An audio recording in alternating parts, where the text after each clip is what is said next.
Oi, oi, boa noite, pessoal. Bom, antes de tudo, gostaria de pedir desculpas porque a semana passada realmente foi impossível para mim gravar aula e eu acabei quebrando aí a sequência de 75 semanas contínuas de aula, mas é do meu interesse passar para vocês conhecimento a respeito da energia solar, a gente ter esse tempo reservado toda semana para conversar um pouquinho com você que é o dono de casa, onde vai ser instalado o sistema para que você possa se qualificar, para que possa fazer as melhores escolhas, para saber o que está acontecendo no mercado da energia solar no Brasil e por isso eu vou dar seguimento. Então eu tive essa falha, mas a gente a partir daqui continua. Vamos seguir em frente, tá bom? Então, dando início, hoje nós estamos aqui, vou pegar aqui minha canetinha, na aula de número 76. Então fazem sim 76, na verdade 77 semanas que a gente está nesse projeto, né? Descontando essa uma aí que eu falhei. E sobre o que nós vamos falar na aula de hoje? Bom, nós estamos vivendo um momento delicado da história, né? Aqui no Brasil. E a gente vai viver aí nas próximas semanas, né? Um período eleitoral de muita importância. A gente vem, né, de todos os problemas causados pela pandemia, vários desafios, e em meio a tudo isso nós vamos passar por um processo eleitoral. Então, antes de mais nada, eu gostaria de deixar bem claro que aqui a gente não vai fazer nenhuma análise de candidato, não é esse o foco. Essa é uma análise neutra. Essa análise neutra vai possibilitar a gente entender como que esse processo eleitoral, como esse contexto delicado que nós estamos vivendo, pode afetar a energia solar. Esse é o nosso objetivo. Então, todo esse período, né, que a gente vai viver, que já vem se mostrando bem delicado, como isso vem influenciar no seu objetivo, no seu planejamento de ter a energia solar fotovoltaica funcionando na sua casa, tá bom? Então vamos lá. Você que vai ser o gerente da instalação da sua casa, né? É importante eu esclarecer isso porque recentemente eu recebi novos comentários de pessoas querendo aprender a instalar. Não é esse o objetivo desse canal, não é esse o objetivo dessa aula. O objetivo da aula é ajudar você, o dono da casa, não é ensinar ninguém a instalar, tá bom? Então, se a pessoa está aqui para aprender a instalar, ela está acabando perdendo o tempo dela.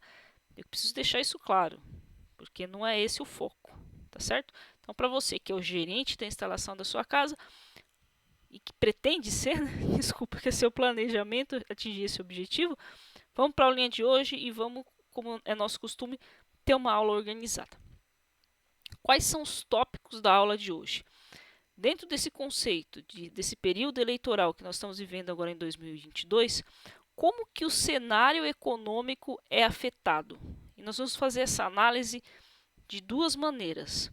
Como que o dólar pode ser impactado e como isso afeta a energia solar e como a inflação pode ser impactada e como também isso afeta a energia solar.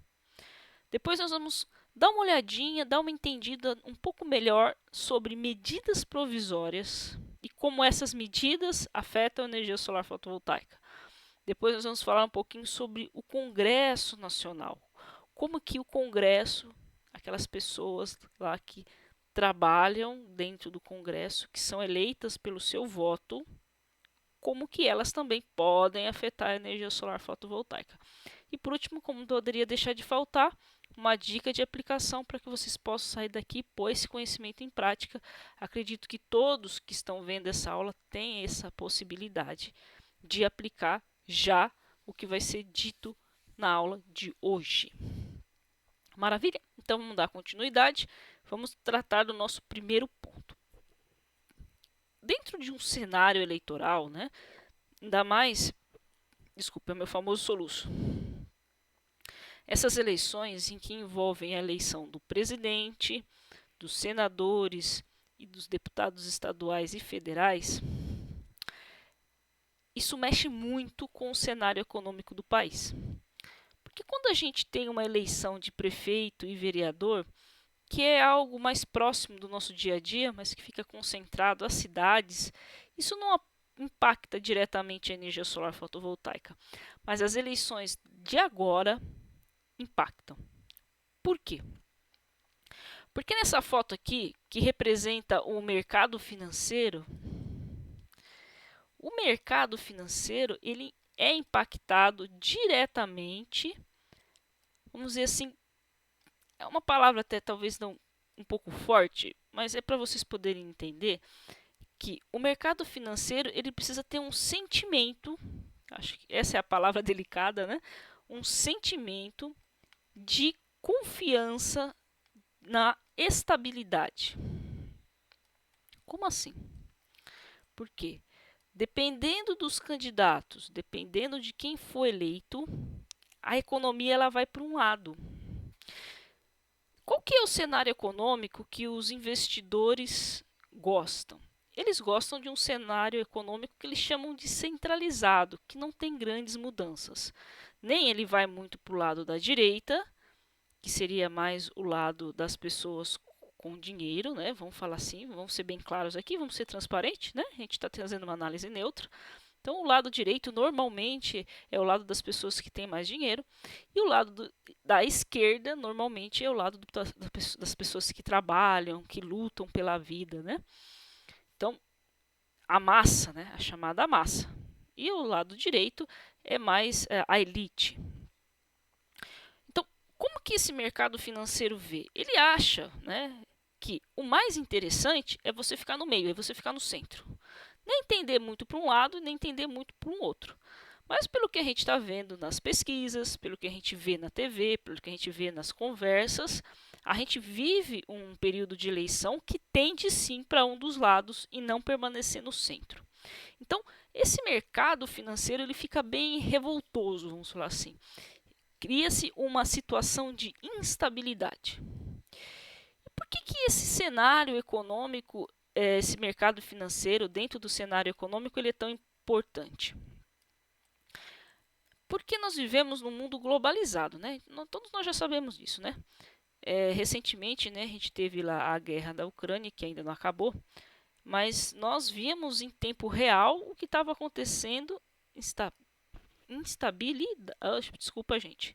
Deixa eu escrever certo aqui. Instabilidade. Falar e escrever duas coisas ao mesmo tempo costuma ser difícil.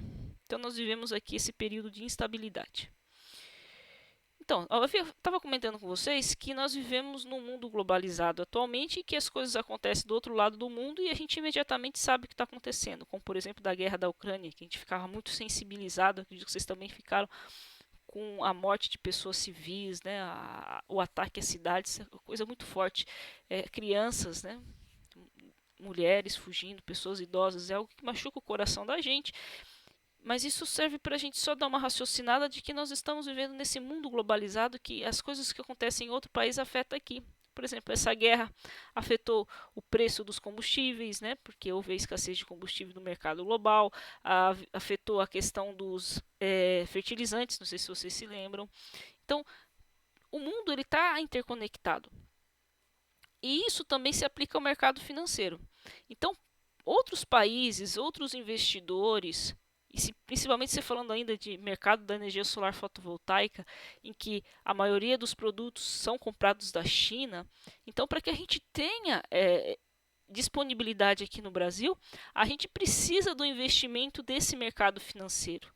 É preciso que entre dinheiro externo no país. Então você viver esse clima de instabilidade é muito perigoso, é muito complicado. Entenderam? Então essa é a importância. Então o mercado financeiro ele já impacta a economia do país em vários sentidos, porque assim, ao longo dos anos a indústria no Brasil vem diminuindo cada vez mais, a indústria nacional, e cada vez mais a gente depende do externo. Para que você possa importar as coisas, precisa de dinheiro, precisa de capital. Esse capital normalmente vem de onde? Do mercado financeiro. É ele que traz o aporte de dinheiro. Ou então investe nas bolsas de valores aqui no Brasil, injetando dinheiro na economia. Então, realmente a gente depende do mercado externo, não só pela questão de dinheiro, mas falando de energia solar fotovoltaica diretamente, a gente depende, né, desse aporte financeiro de grandes investidores para que comprem esses grandes volumes lá fora e tragam aqui para o Brasil para que se formem os kits fotovoltaicos nos distribuidores. Entenderam? Recentemente, agora eu não vou lembrar o país, né? Recentemente a Aldo, né, que é uma empresa, era uma empresa familiar lá do Paraná, ela vendeu parte das suas ações para um grupo estrangeiro. Eu esqueci o nome agora, mas foi um movimento aí de alguns milhões de reais. Entendeu? Aí você já percebe. A Aldo é o maior distribuidor de energia solar do Brasil. Se ela não tivesse aporte financeiro, ela não vai conseguir manter os níveis de estoque que faz com que ela entregue rapidinho os kits dela. Então, aí é um exemplo bem claro para vocês de que o mercado financeiro, esse dinheiro externo, ele é fundamental para a existência da energia solar fotovoltaica no Brasil. Certo. Então, agora que nós entendemos esse cenário econômico, a importância do mercado financeiro, nós vamos fazer algumas análises. A primeira análise é com relação ao dólar. Tá. Ó, então, dentro desse cenário, desse período eleitoral que nós estamos vivendo, o que pode acontecer com o dólar? Então, nós estamos vivendo um período eleitoral. Ó, já é sabido que o dólar ele serve meio que como um termômetro, quando você pensa em economia, né? Ele é um termômetro da sua saúde financeira. Quanto mais o dólar se equipara ao real, isso quer dizer que o nosso dinheiro está mais valorizado. Quanto mais alto o valor do dólar, o nosso dinheiro perdeu o poder de compra. Quem já teve a oportunidade de viajar para o exterior deve ter percebido isso e sentido isso na pele. Eu, em 2017, eu fui fazer intercâmbio no Canadá, lá em Vancouver. Eu passei um mês para tentar melhorar um pouquinho o meu inglês. Confesso que melhorou um pouquinho mesmo, porque eu sou meio cabeça dura. Mas valeu a experiência. E eu passei por isso. Uma das coisas que mais me chamaram a atenção foi um dia que eu estava na rua, lá em Vancouver, e eu queria tomar um copinho de limonada. E custava 5 dólares canadenses. Aí eu fui converter por real. Não façam isso, na hora que você converte você fica desesperado. E era 5 reais, o preço do dólar turismo é maior do que esse dólar, essa variação do dólar comercial que eu vou mostrar aqui para vocês. É pior ainda, né? E era 5 a relação, 5 para 1. Então você precisava de 5 reais para ter 1 dólar. Então, aquele suco que era 5 dólares ia custar 25 reais. Eu falei, mas jamais eu vou pagar 25 reais num copo de limonada. E aí eu não tomei a limonada. Então, aí vocês conseguem ter uma noção. Que o dinheiro da gente, para a gente poder ganhar, a gente tem que trabalhar muito mais do que uma pessoa, por exemplo, no Canadá para ganhar o mesmo dinheiro, né? Se a gente for comparar assim com a limonada. Mas voltando aqui para a nossa análise a respeito do dólar. Então, o dólar, ele é um termômetro. E como nós estamos vivendo num período eleitoral, é certeza absoluta que nós vamos ter variação do dólar. Aí o que eu trouxe aqui para vocês? Eu trouxe para vocês como que o dólar vem se comportando nos últimos 2 anos. De um período de junho de 2019 até agora julho de 2022. E aqui embaixo está a fonte de onde eu peguei os dados do valor do dólar mês a mês. E fui eu mesma que fiz aqui esse gráfico no Excel para mostrar para vocês a variação. Olha, em junho de 2019 a gente não estava falando nada de pandemia ainda, nós não estávamos sendo afetados pela pandemia e o dólar estava em torno de R$4. Aí olha aqui, a pandemia começou mais ou menos em janeiro, fevereiro, né? Em maio de 2020, olha aqui o pico do dólar. Olha como o dólar deu uma subida aqui, ó, vertiginosa. Porque a gente viveu todo aquele período de instabilidade econômica, né? Não sabíamos, a gente estava com dúvida até se a gente conseguia passar com vida por tudo isso que estava acontecendo. Então, o mercado financeiro percebeu isso e o valor do dólar ó, foi lá nas alturas. Percebe? Aí depois ó, ele começa a oscilar. Atingiu agora em dezembro de 2021 um patamar bem alto também, se eu não me engano, era em torno de R$ 5,80. E agora ele está em torno da casa de 5,20, se eu não me engano. Mas vocês percebem que ele não retornou ao patamar antigo, que era da ordem de R$ 4. Então nós, hoje nós já estamos com o dólar com valor relativamente alto. Nós estamos com o real desvalorizado em relação à moeda estrangeira. E o que pode acontecer com o mercado financeiro se sentindo preocupado com o resultado das eleições? O valor do dólar pode fazer, em relação ao real, pode subir ainda mais. Então você vai precisar de mais reais para comprar dólar. E como isso afeta a energia solar? Então vamos entender isso agora. Eu trouxe aqui para vocês uma análise da Greener. Como eu já comentei com vocês em outras aulas, é uma consultoria que ajuda muito o mercado da energia solar fotovoltaica no Brasil, porque ele traz as pesquisas para que a gente possa entender como que o mercado, como que o setor está se comportando no país inteiro. E essa, inclusive, é super recente, é a última que saiu. Eles lançaram, inclusive, na Intersolar agora em 2022. Faz 2 semanas, mais ou menos, que eu fui lá, né? Até gravei um videozinho, coloquei lá no Instagram, lá na própria Intersolar, para mostrar um pouquinho para vocês. Eu dei um giro de 360. Não sei se vocês viram esse vídeo. Mas é super recente que saiu essa pesquisa. Mas aqui, esses dados que eu gostaria de analisar aqui com vocês, eu quero mostrar para vocês na prática como que o dólar impacta. Porque o dólar, vou voltar lá, ele está diretamente relacionado com o quê? Com a prestação de serviço? Não. Ele está diretamente relacionado com o kit fotovoltaico. Porque o kit é importado. O kit é comprado em dólar. A placa solar, o inversor é comprado em dólar. Então, o dólar subiu, o que acontece com o valor do kit? Aumenta. É importante que vocês tenham essa noção. Entenderam? Então, o que diretamente o dólar impacta? Falando de energia solar fotovoltaica, impacta o valor do kit. Quanto que vai custar o kit? Certo? Então, vamos aqui entender essa análise da Greener para a gente ver esse impacto mais de perto. Como que ele acontece? Esse é um estudo da Greener que está falando de um sistema fotovoltaico residencial da ordem de 4 kWp. Lembrando que kWp é a soma da potência de todos os módulos instalados nessa casa, certo? E aqui trouxe um dado positivo, algo para a gente ficar feliz, que é a questão de que nos últimos 6 anos houve uma redução de cerca de 44% no valor do investimento para você poder fazer a instalação da energia solar fotovoltaica na sua casa. Então esse é um dado ótimo, né? O preço vem caindo. Então, se você olhar esse gráfico em barra aqui, você vai perceber que em junho de 2016 o preço para você poder ter a parte do kit, que é esse azulzinho mais claro, e a parte da prestação de serviço da mão de obra, que é esse azul mais escuro, era da ordem de R$ 8,77. Aí veio passando o tempo e esse valor veio caindo e agora está quase que estabilizando em 4,88. E é daqui que veio essa redução de 44%, quase a metade do que era pago lá no começo, quando se começou a instalar energia solar fotovoltaica. Certo? Mas eu disse para vocês que nós íamos fazer uma análise aqui a respeito do dólar, certo? Então vamos conversar aqui a respeito do dólar.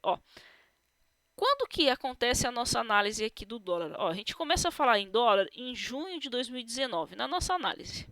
Vamos pegar aqui o dado de junho de 2019, é esse gráfico aqui, essa barra aqui. Prestem atenção no preço do kit, o preço médio do kit, que é esse azul mais claro. Ele era da ordem de R$ 3,11. Quanto que ele está hoje? Ele está R$ 3,21. Aí você pega e fala, Laura, mas é só 10 centavos. Mas esse 10 centavos é multiplicado por 1000, né? Porque aqui está em watt pico. E aqui, é quilowatt pico. Tem um casinho aqui, Então, essa diferença aqui, se a gente for 10 centavos multiplicado por 1000, quanto é que isso dá? Vai dar cerca de R$100, né? Que aqui é 10 centavos vezes 1000, certo? Então dá R$100, mais ou menos a diferença. Aí você vai falar, mas isso é pouquinho dinheiro. Mas isso afeta o seu payback, isso afeta o valor que você paga em tudo. Não se concentre apenas nos 10 centavos. É isso que eu queria dizer para vocês. Não olhem só para isso. Eu gostaria que vocês entendessem essa diferença. O 3,11 por 3,21. O que impactou aqui? Aqui o que impactou é o aumento do dólar. Como subiu o dólar, o valor do kit aqui, ele aumentou. Por que eu estou insistindo tanto com isso? Ó, é o seguinte, conforme o tempo vai passando, a tecnologia da energia solar fotovoltaica, ela vai diminuindo o preço. Por quê? Porque com uma tecnologia mais avançada, é possível construir módulos com maior eficiência, os tipos de materiais que são usados. Então, o preço do módulo, para fabricar o módulo fotovoltaico, ele está caindo. Mas olha o que aconteceu aqui com o preço que nós pagamos pelo kit. Ele aumentou. Por que a gente não percebeu essa queda do valor da fabricação do módulo que diminuiu? Porque o dólar está alto. O real está com pouco poder de compra. Como o real está com pouco poder de compra, o preço subiu, em vez de diminuir. Vocês entenderam? Aí você pega e fala, mas por que está praticamente estável aqui? É por causa do preço da mão de obra. O preço da mão de obra em junho de 2019 era cerca de 1,89 na média, tá? Isso daqui não é nada tabelado. Isso daqui é só para a gente poder ter uma média e poder fazer essa análise, tá bom, gente? Isso daqui não é um preço tabelado. Beleza. Então, a prestação de serviço, a mão de obra em junho de 2019 está em torno de 1,89 e agora está em torno de 1,67. O preço da mão de obra caiu. Por que o preço da mão de obra caiu? Existem alguns fatores. Um deles é a concorrência. Aumentou muito o número da concorrência. E o outro motivo é o seguinte, é uma tentativa de compensar esse aumento do dólar para tentar deixar o preço do kit mais acessível. Eu mesma já fiz isso em diversos orçamentos. Eu tiro da mão de obra para tentar deixar a proposta mais interessante, para tentar fazer com que o cliente tenha a possibilidade de ter energia solar na casa dele. E outras empresas também adotam essa estratégia. Então a gente tira da mão de obra para poder fazer o sistema ficar possível para alguns clientes, dependendo do caso, dependendo da necessidade. Vocês entenderam? Então o preço do dólar, ele influencia o preço do kit? Sim, com certeza. O aumento do dólar faz aumentar o kit? Faz aumentar o kit. Mesmo o preço de fabricação do kit tendo diminuído. Porque nesse contexto, você acaba nem percebendo que o preço do kit de fabricação diminuiu por conta do dólar. O dólar acaba prejudicando essas vantagens que a gente acaba não tendo aqui no Brasil, né? Enquanto outros países que têm o poder de compra do dinheiro da moeda local ser maior, eles já percebem essa queda no preço do kit, da compra do kit, tanto dos módulos quanto dos inversores ou microinversores. Entenderam? Maravilha? Então vamos dar seguimento à nossa análise e agora nós vamos falar um pouquinho sobre inflação.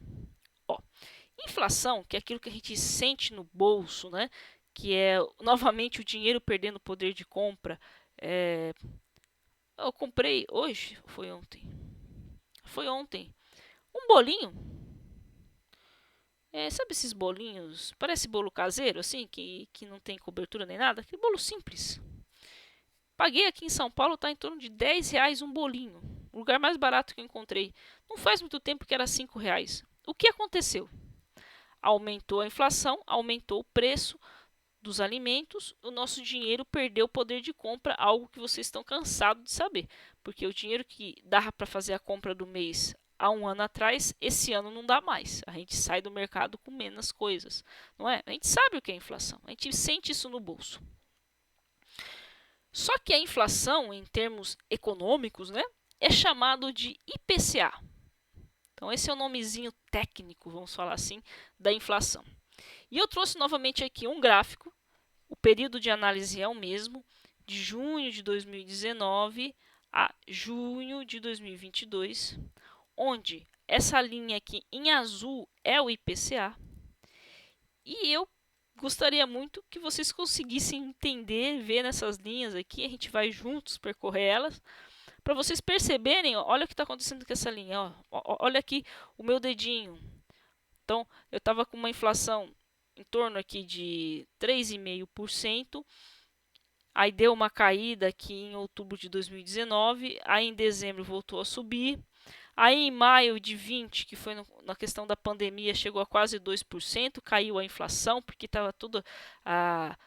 As pessoas estavam em casa, o que aconteceu aqui? Não estava havendo compra, né? Lembra? Fechou shopping, fechou um monte de lugar, não podia sair de casa. E aí, o que acontece? Para incentivar, isso é comum, tá, gente? Para incentivar a ver uma recuperação de mercado, acho que são esses os termos, né? A inflação diminuiu para tentar ver se as pessoas voltavam a comprar. E aí começou a parte de comércio eletrônico, enfim. IPCA, que é a inflação, e Selic, que é a taxa de juros, elas andam meio que de mãos dadas, né? Elas trabalham junto, em conjunto. Mas percebam que a partir de maio de 2020, o IPCA, que é a inflação, olha o que aconteceu, ele começou a subir. Subir, subir, não para de subir, olha como está subindo, e chegou a mais de 12% em abril, abril de 22.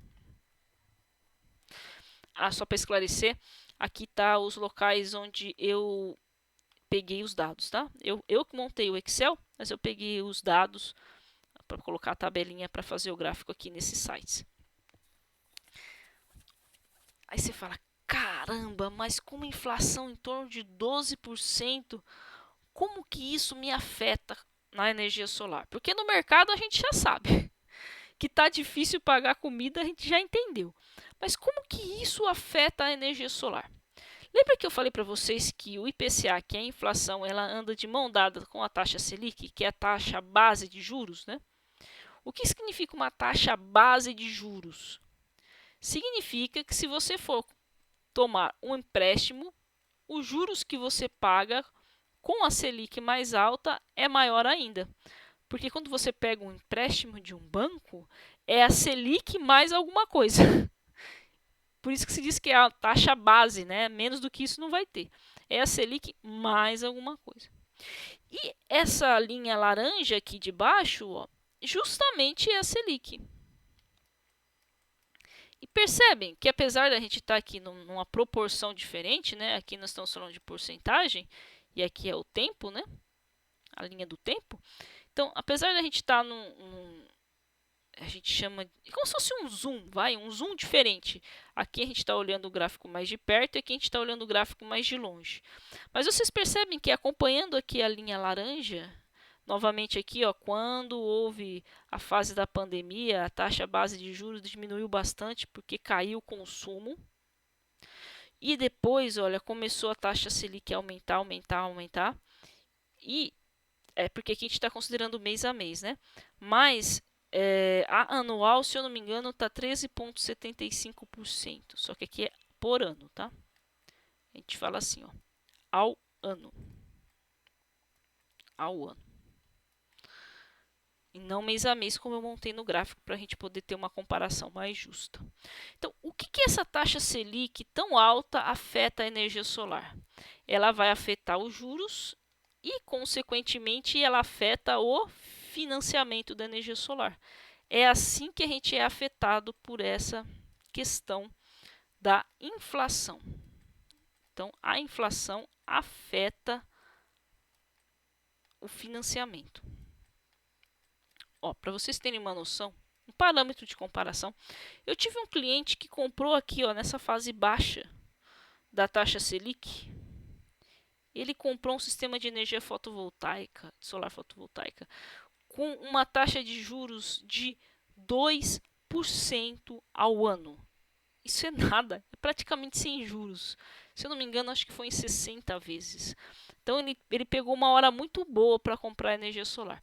Se você vai fazer agora uma simulação de financiamento, você vai ver que as parcelas ficam muito caras. Então, é difícil você fazer um investimento do valor total da instalação do sistema fotovoltaico do seu próprio bolso. É muito comum você recorrer a um financiamento. Mas com essa taxa de juros do jeito que está, as coisas estão complicadas. Tá. Mas o que isso tem a ver com a inflação? Desculpa, o que isso tem a ver com a eleição? Novamente, período de eleição é um período de instabilidade econômica.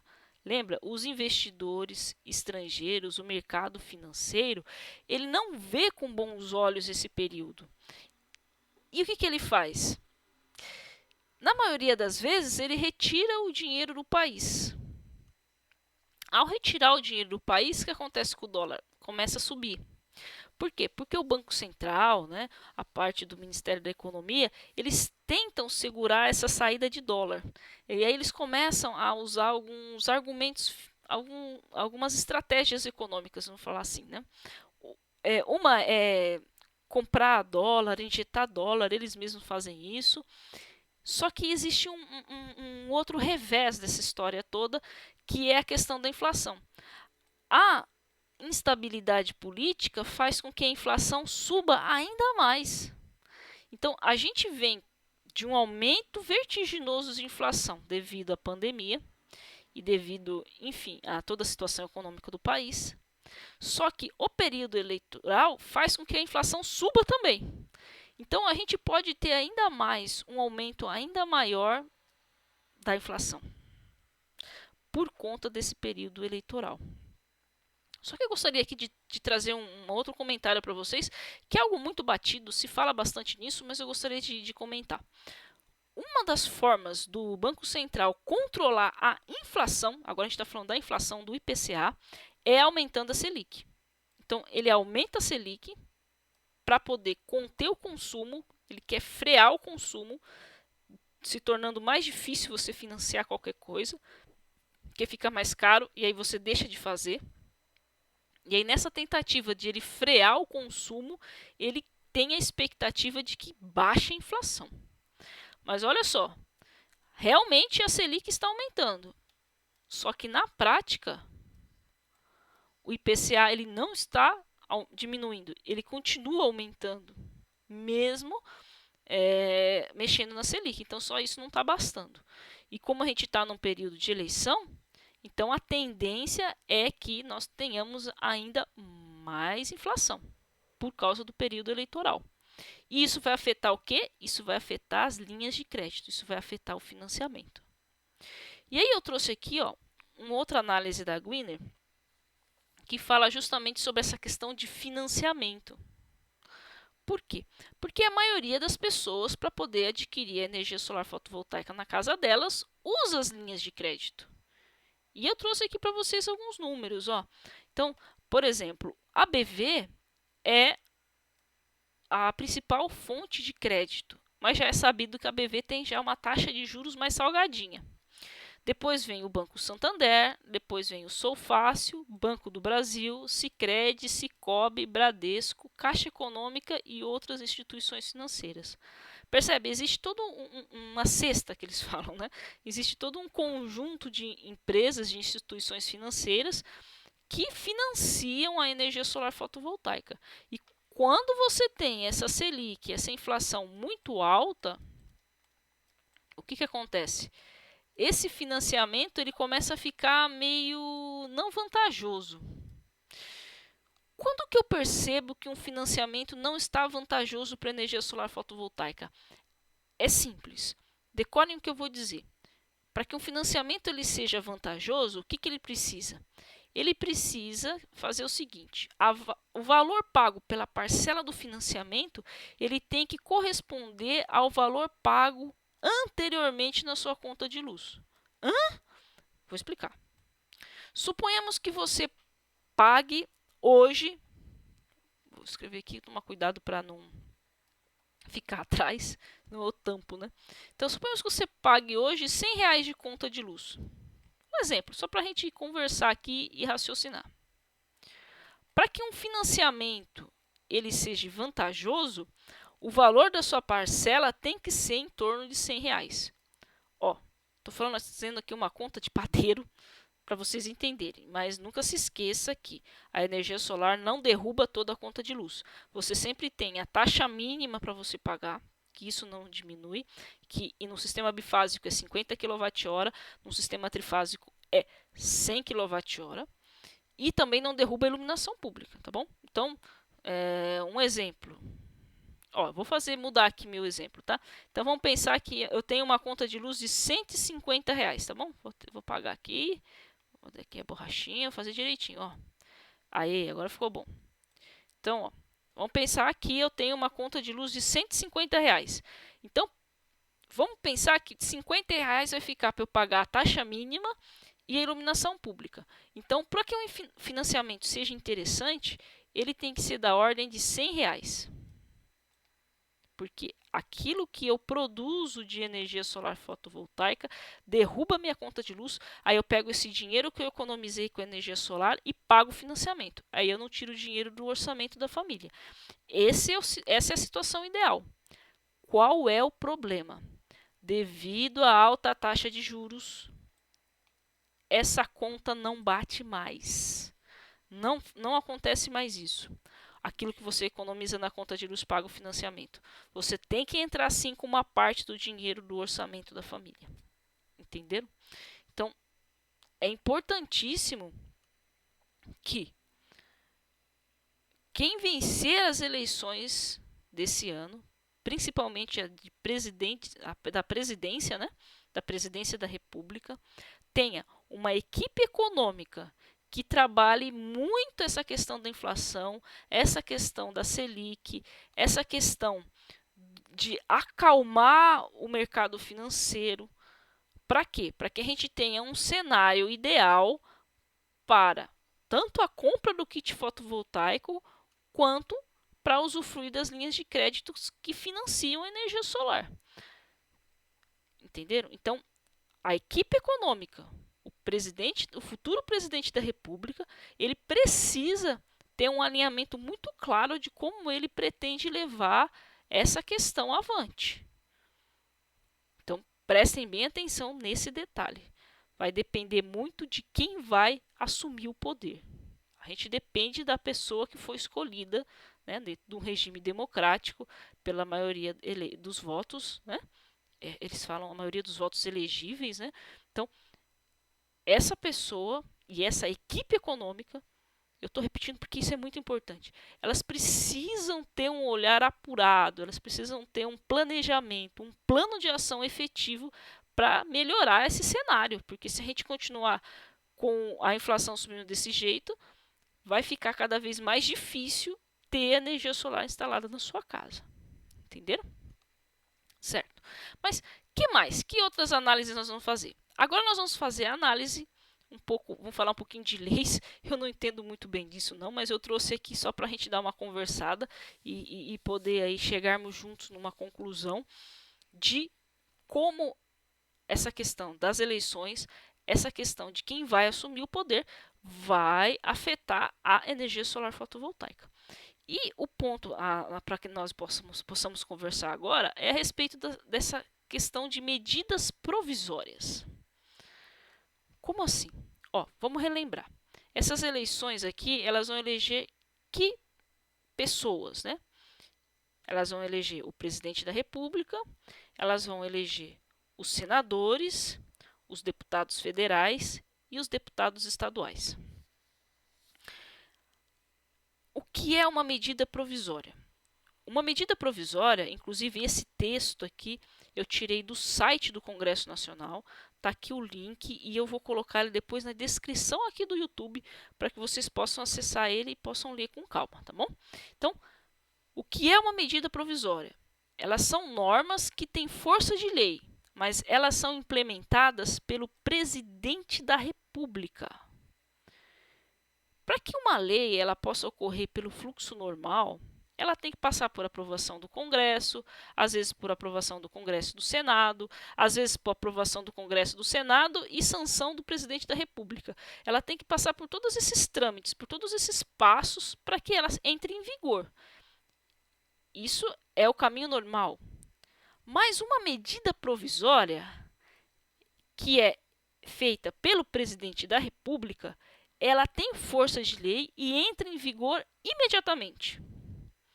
Existem alguns passos ainda para a medida provisória. Por exemplo, ela é, como o próprio nome já diz, ela é provisória. Então, ela tem um período inicial de validade de 60 dias, ela pode ser prorrogada por mais 45 dias. Depois disso, ela vai ter que passar por alguns trâmites para que ela possa ter força de lei. Esse texto aqui vai explicar isso direitinho. Mas por que eu trouxe isso aqui? Porque dependendo do que o próximo presidente da República ele tem em mente, de como ele pretende tratar a questão da energia solar, isso pode afetar a gente diretamente. Vou dar um exemplo para vocês entenderem. Olha só. Aqui é novamente uma análise da Greener. Só que aqui ela trata da questão da importação dos módulos fotovoltaicos. Para que possa ocorrer a importação dos módulos fotovoltaicos, é preciso ser pago as chamadas taxas alfandegárias. E essas taxas alfandegárias, elas causaram um certo tumulto há alguns meses atrás. Alfandegárias. Para vocês verem um exemplo de como essas medidas provisórias podem causar estrago. Ocorreu há uns meses atrás uma medida provisória que alterava o IPI.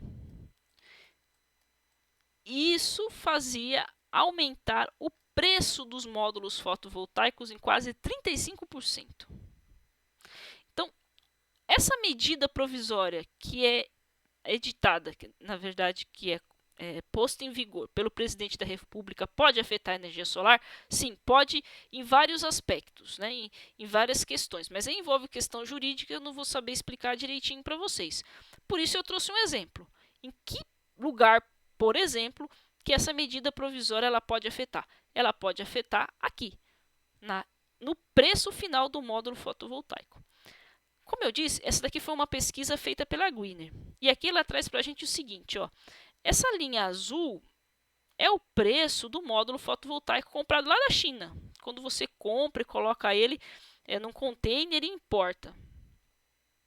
Para você poder trazer ele de lá para cá, é esse verde, ó, em torno de 12%. É preciso pagar um seguro, né? Porque pode acontecer alguma coisa durante o transporte. Uma tempestade muito forte, por exemplo, pode afundar o barco e aí o container não vai chegar aqui. E aí tem que ter um seguro para cobrir o prejuízo. Então isso é em torno de 0,3. A partir daí, essas linhas azuis aqui em ciano, ó, elas começam a falar de impostos. Esses impostos, eles são chamados de custo de nacionalização. Então, de 100% do módulo, vamos pensar que seja R$100 para ficar fácil da gente entender, 18,7, R$18,70 é o custo para você poder vender esse módulo aqui no Brasil, porque vai ter que ser criada uma nota fiscal desse produto aqui no Brasil. E para que essa nota fiscal possa ser emitida, é pago esse imposto aqui de 18,7%. E dentro desse 18,7% estão as tal das taxas alfandegárias e o tal do IPI. Tá aqui. Aqui tá vendo IPI, ó. Percebe que o IPI para módulos fotovoltaicos está em zero? Se por uma medida provisória esse IPI subir, sobe também o preço dos módulos fotovoltaicos. Então, um futuro presidente da República que tenha a visão, né, de apoiar o setor de energia solar fotovoltaica é muito bem-vindo. Porque se ele, através de uma medida provisória, alterar esse IPI aqui, ó, buscando arrecadar mais impostos, o preço do seu kit sobe. Entenderam? Então, isso também é um ponto de atenção. A forma como esse novo governo vai entender os benefícios da energia solar fotovoltaica. Quais benefícios, Laura? Por exemplo, né, o fato de você gerar energia através de uma fonte renovável que é o sol, e não de uma termoelétrica que você tem que queimar derivado de petróleo e ainda poluir o ambiente, é algo que deveria ser pensado com bons olhos. A questão de você, na sua casa, com o dinheiro do seu bolso, investir para produzir energia, para que a energia lá da concessionária sobre, para que uma outra empresa, uma indústria possa usar essa energia para aumentar o PIB do país, é um outro motivo que a energia solar fotovoltaica ela deveria ser incentivada. Outra questão que está vindo muito forte aí, a questão dos carros elétricos, né? Para a gente parar de ter carro a combustão, para parar de jogar CO2 na atmosfera, para parar de aquecer o planeta, para parar de causar essas mudanças climáticas, não é? Como é que você vai abastecer o seu carro com a concessionária? O sistema elétrico brasileiro não vai suportar uma frota dessa entrando de uma vez. Ó, só para vocês terem uma noção, para um carro elétrico poder ter uma carga completa, ele usa, vamos falar de alguns números, tá? Um inversor próprio para o carregador do carro elétrico em torno de 7 kW, 7.000 watts. Lembra do seu chuveiro? 7.000 watts é forte, não é? Normalmente você vai ligar ele no inverno, ali ele vai atingir os 7.000 watts.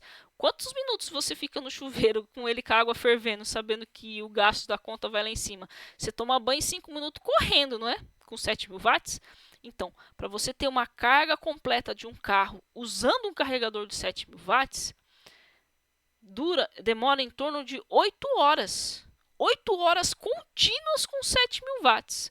Para você rodar cerca de 350 km. Vai depender do carro, só para a gente fazer algumas aproximações aqui. Vocês acham que o sistema elétrico brasileiro comporta isso? Mas de forma alguma. Não comporta. Vai comportar um ou outro carro, sem causar impacto. Agora, se todo mundo resolver deixar carro a combustão e passar para carro elétrico, não vai dar certo. Então, a energia solar fotovoltaica é uma alternativa, porque você pode produzir energia na sua casa para abastecer não só os seus aparelhos eletrônicos, como o seu carro. Você vai ter um payback em torno dos 5 anos, aí você recupera o dinheiro que pagou no carro, recupera o dinheiro que pagou no investimento para gerar sua própria energia e contribui com o país. Entenderam? Então, um exemplo disso é na China, por exemplo. Recente que eles tiraram um incentivo a carro elétrico. Eu não lembro os números de cabeça, mas o governo ele pagava mais da metade do carro para a pessoa trocar um carro a combustão por um carro elétrico. E o carro elétrico é caro, né? Imagina, o governo dava um subsídio para você poder ter o seu próprio carro elétrico. Isso lá na China, né? Para vocês perceberem como outros países estão encarando esse problema. E a gente aqui no Brasil, essa questão está meio que adormecida. Mas a energia solar fotovoltaica ela é importante sim. Mas dependendo da visão de quem assumir o poder, ela pode ser tratada de uma maneira positiva ou através da força de uma medida provisória causar um estrago, como por exemplo aumentando a questão do IPI. Entenderam? Então esse é mais um ponto de atenção, a questão das medidas provisórias.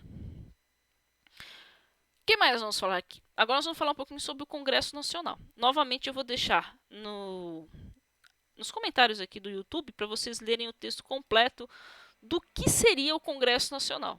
A gente vê muita reportagem na TV, em jornais, do que é o Congresso Nacional, mas é importante esclarecer. Ó, esse texto foi tirado do próprio site do Congresso.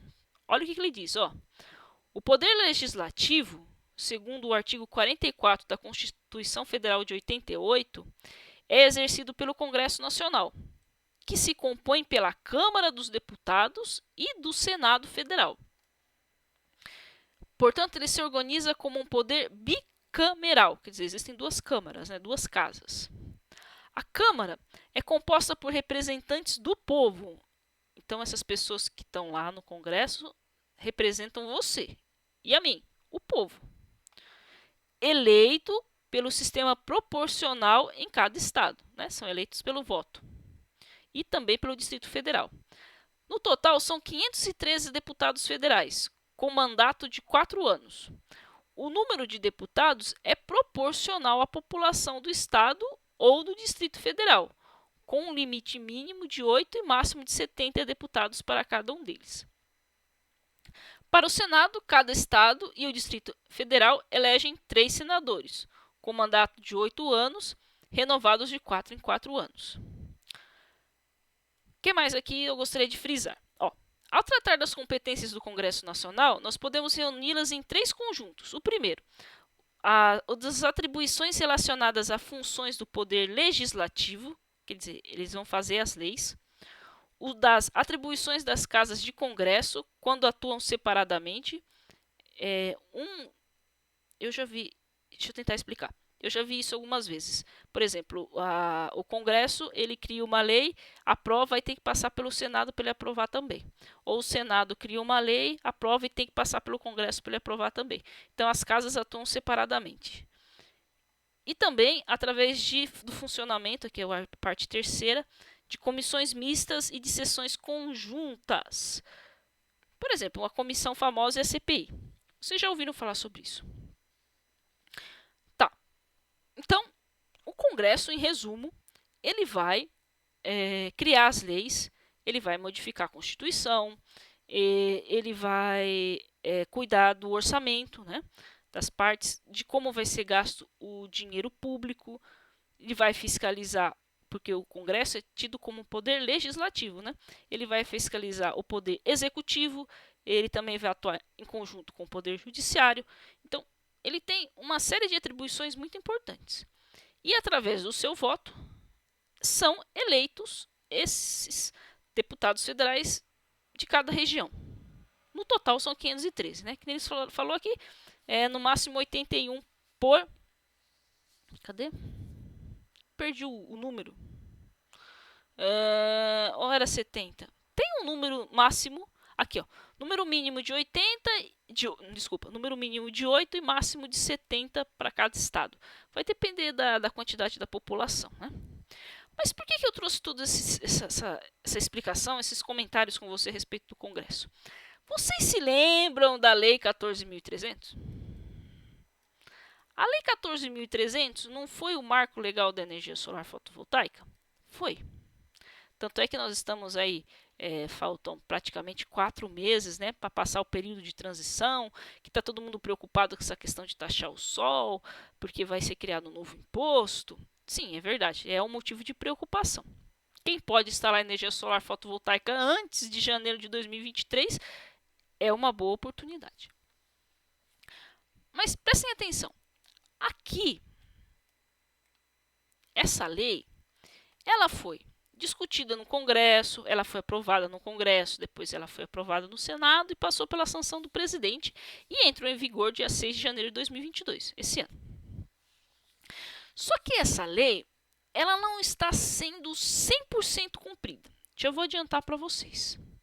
E quem tem o poder de monitorar isso é o Congresso. Como vão ser eleitos novos deputados federais, a gente depende muito da cabeça dessas pessoas, da forma como essas pessoas que representam o povo vão dar a importância ou não à energia solar fotovoltaica. Quer um exemplo? Trouxe aqui um exemplo. Ó, eu trouxe aqui essa explicação da Bright Strategies. É da Bárbara Rubin, sabe? Vocês lembram da Bárbara Rubin? Eu sempre falo dela aqui para vocês. Então, é uma advogada que sabe muito de energia solar e ela trouxe essa explicação para a gente num evento da Aldo que aconteceu lá na segunda-feira antes da Intersolar. E eu trouxe aqui para vocês essa explicação dela para que vocês possam entender essa questão da lei. Então, a Lei 14.300, ela dizia que a ANEEL ela deveria modificar a Resolução 482 para dar uma data limite para as concessionárias porem em prática o que diz a Lei 14.300.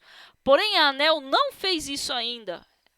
Ó, como ela diz aqui a apresentação da Bárbara, está mais de um mês atrasada. Quem deveria monitorar isso, tomar uma atitude para que isso fosse resolvido? Congresso. Nós estamos vivendo um período de eleição. Quer dizer, eles não vão mexer nisso agora. Esse problema vai ficar para a próxima casa, para os próximos deputados que foram eleitos. Para poder o quê? Para poder olhar o que a ANEEL está fazendo e para que se possa tomar as medidas cabíveis. Então, a gente, olha que interessante e até inclusive preocupante.